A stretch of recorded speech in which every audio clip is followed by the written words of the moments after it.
আমার ভিডিওটা আপনার সামনে গেলে দয়া করে মনোযোগ দিয়ে শুনবেন।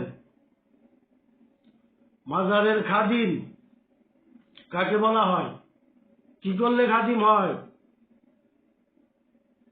একজন মাজারের খাদিম আল্লাহওয়ালা ব্যক্তি হয়। একজন মাজারের খাদিম কামেল ব্যক্তি হয়। একজন মাজারের খাদিম কতদিন মাজারে খেদমত করলে একজন খাদিম হইতে পারে? নিম্নস্তমে এক যুগ 12 বৎসর একটা অলির দরবারে খেদমত করলে খাদিম হইতে পারে। এর নিচে খাদিম হওয়ার সম্ভাবনা নাই। 707 বছর হয়েছে শাহজালাল এমনি রহমতুল্লাহ আলাইহি পর্দা নিতে। এরপর থেকে প্রতি বছরে যদি 2 জন করে খাদিম হয় তাহলে 14 জন, 3 জন করে খাদিম হইলে 21 জন। কিন্তু এত খাদিম,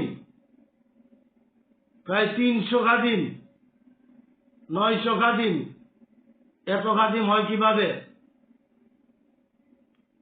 একজন মানুষ খাদিম হয় তখন যখন অলির খেদমত করে, আর এর সময়সীমা হইল তরিকতের আইনে নিম্নস্তমে 12 বছর।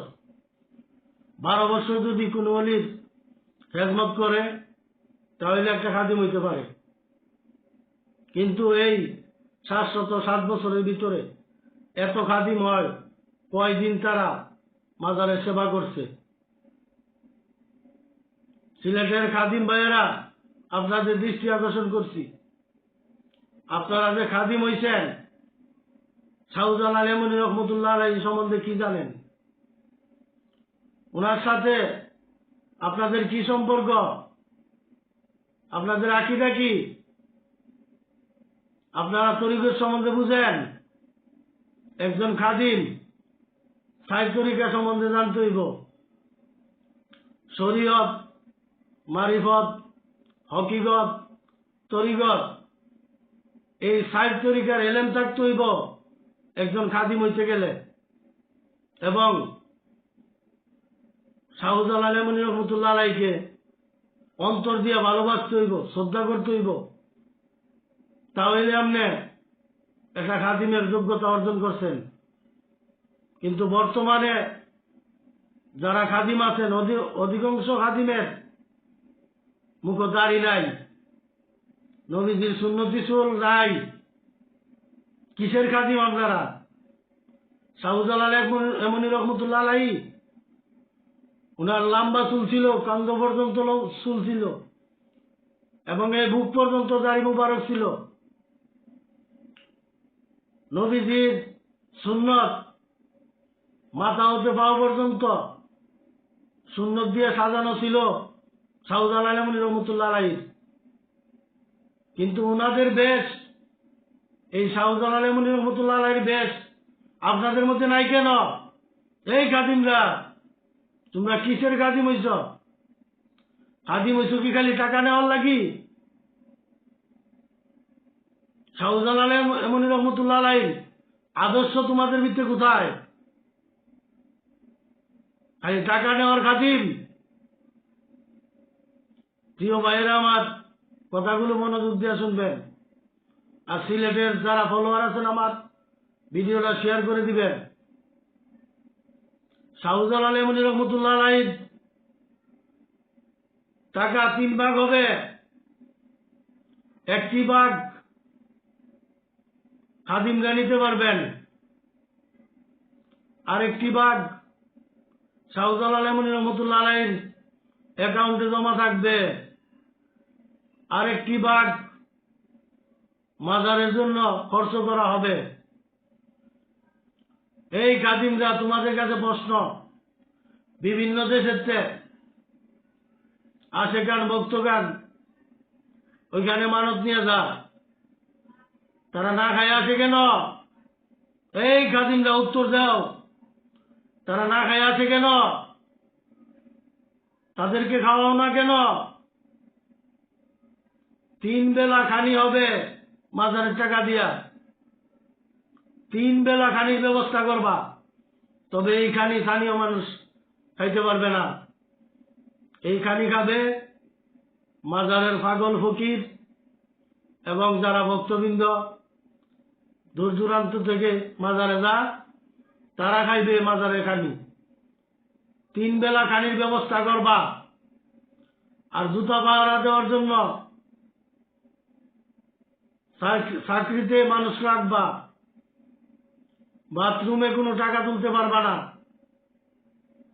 কোটি কোটি টাকা শাহজালাল আলমী রহমতুল্লাহ আলাইহি, এই সব টাকা নিয়ে তোমরা গাইরে যে হারাও কেন?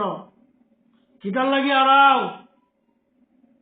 খবরদার হয়ে দিলাম, শাহজালাল সাহেবের লোকে কোন ধরনের বেতন করবাই না। প্রিয় ভাইয়েরা আমার, কথাগুলো মনোযোগ দিয়ে শুনবেন। শাহজালাল আলমী রহমতুল্লাহ আলাইহি মাজারে সোনা দেওয়া হয়।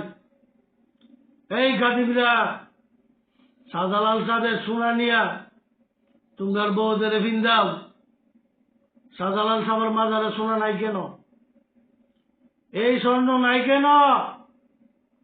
শাহজালাল সাহেবের মাজার স্বর্ণের টাইস লাগানি হবে ওনার টাকা দিয়া। শাহজালাল সাহেবের মাজারে স্বর্ণের মুকুট হবে, আলিশানি দরবার হবে, শাহজালাল আলমী রহমতুল্লাহ আলাইহি দরবার।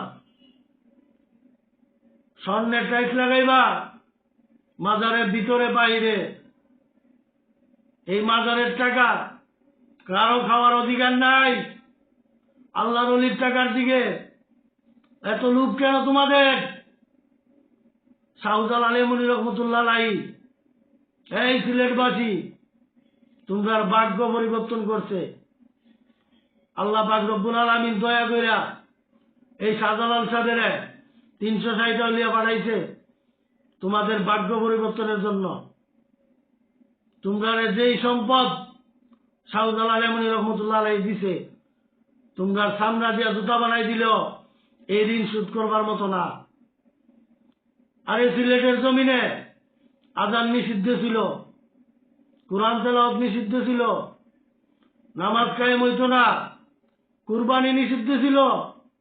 শাহজালাল আলমী রহমতুল্লাহ আলাইহি 360 আউলিয়া সমস্ত ইসলামের বিধান চালু করছে। তোমরা যদি ভুলে যাও, শাহজালাল সাহেবের মাজার যদি জিয়ারত না করো, তোমরা নিমক হারামের গাথায় তোমাদের নাম উঠবে। কাল আসরের ময়দানে আল্লাহ সুবহানাহু ওয়া তাআলা জিজ্ঞাসা করবে, আমি তোমাদের হেদায়েতের জন্য আমার বন্ধু শাহজালাল আলমী রহমতুল্লাহ আলাইহিকে পাঠাইছিলাম, তোমরা ওনাকে কতটুকু সম্মান করছো? যদি চুল পরিমাণ কেউ শাহজালাল আলমী রহমতুল্লাহ আলাইহির সাথে বেয়াদবি করো, তোমরা চিরস্থায়ী জাহান্নামে বসবাস করবা। সিলেটবাসী, আমার অনুরোধ, আমি এক নালায়েক গুনাহগার, আমি অনুরোধ করি শাহজালাল সাহেব এমনি রহমতুল্লাহ আলাইহির সাথে 360 আউলিয়ার সাথে কেউ চুল পরিমাণ বেয়াদবি করবা না। প্রিয় ভাইয়েরা আমার, এই ফাহিম চৌধুরী সে মাজার পূজারি বলছে, সে তওবা করতে হবে। আরে সে নবীর সুন্নত দাঁড়িয়ে রাখে না, তার ইসলাম নিয়ে মাজার নিয়ে কথা বলার কোনো অধিকার নাই। নবীর সুন্নত দাঁড়িয়ে না রাখে, সে ফকাচ্ছে কবিরা গুনাহগার। তার এই সমস্ত কথা বলা সাজে না। সে উন্নয়নমূলক কাজ করে, মানুষের উপকারে পাশে দাঁড়া, মানুষের সেবা করে, এই জন্য তার ধন্যবাদ। কিন্তু সে মাজার পূজারি বলল কেন? মাজার পূজারি এক মুসলমান আরেক মুসলমানকে বলা, এটা সম্পূর্ণ হারাম। প্রিয় ভাইয়েরা আমার, আমি কাউকে কষ্ট দিবার জন্য কথা বলি নাই। আপনারা জানেন আমি হক কথা বলি, আর হক কথা বলতে বলতে মরতে চাই। আমার এই দুনিয়াদারির কোনো প্রয়োজন নাই। আমি কোনো ধর্ম ব্যবসায়ী না। আমি এই সমস্ত কথা বলে টাকা রুজি করতে চাই না। আমার কথা হইল, আমি সত্য বলবো, হক পথে চলবো, হক হালাল খাইব।